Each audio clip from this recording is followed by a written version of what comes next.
Résilience plus, la renaissance au cœur de chaque épreuve.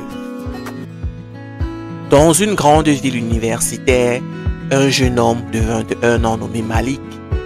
Étudiant brillant et passionné, Malik n'était pas un jeune homme comme les autres. Depuis son adolescence, il avait décidé de vivre une vie droite, disciplinée et profondément ancrée dans sa foi.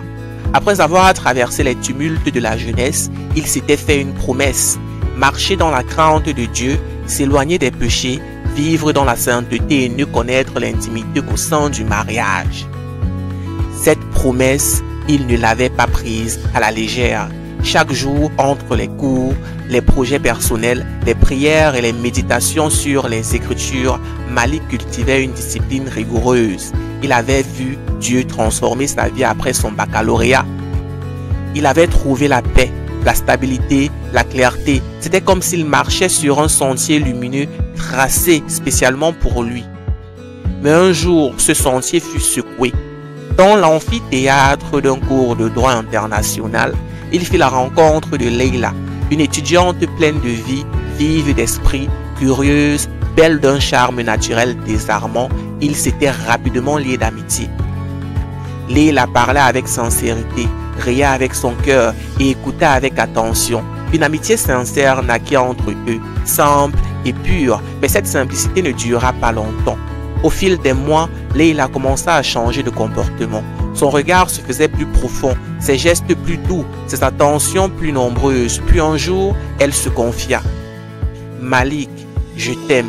Je ne sais pas quand c'est arrivé. Je suis avec quelqu'un depuis longtemps, mais ce que je ressens pour toi dépasse tout ce que j'ai vécu. » Malik resta figé. Son cœur battait fort. Il sentait une chaleur étrange l'envahir, un mélange de confusion, de peur et d'attirance. Il aurait voulu fuir, mais au fond, il savait déjà que cette déclaration le bouleverserait, car lui aussi, sans l'avoir voulu, avait commencé à ressentir quelque chose. Il luttait contre ses sentiments comme on lutte contre une mer déchaînée, de toutes ses forces. Les jours passèrent, Leila ne lâchait pas prise. Elle devenait de plus en plus présente, de plus en plus douce et surtout de plus en plus séduisante à ses yeux. Elle lui envoyait des messages affectueux. Elle le touchait parfois en parlant. Elle lui proposait même de tout lui donner, y compris son corps. Malik était en guerre, pas contre elle, mais contre lui-même. Chaque jour devenait une épreuve. Sa foi, si solide jusque-là, semblait vaciller. Il priait plus que jamais, demandait à Dieu de lui montrer le chemin.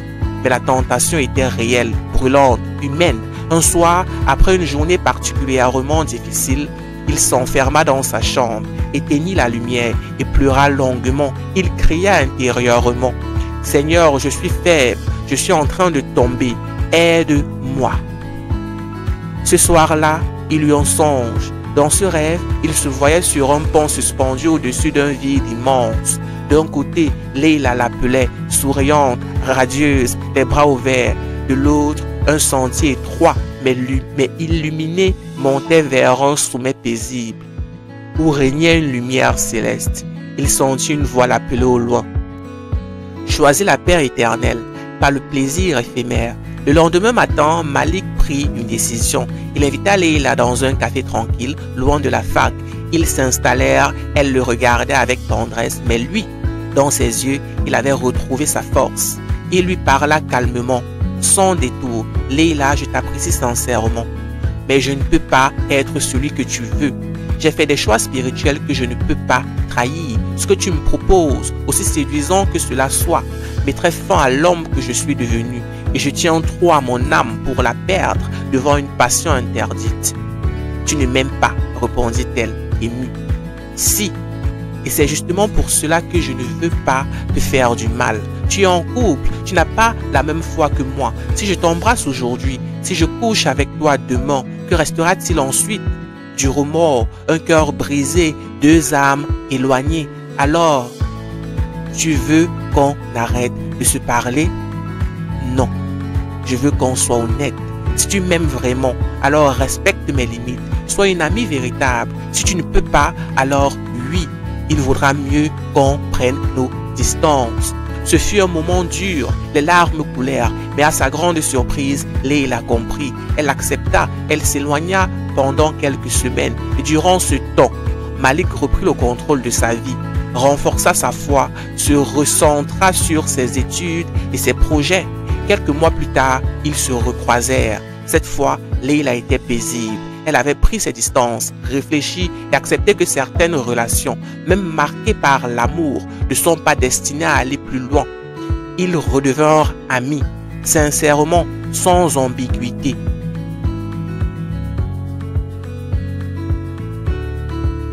La morale de l'histoire est que, dans la vie, les plus grandes batailles ne sont pas celles que l'on mène contre les autres, mais celles que l'on mène contre soi-même.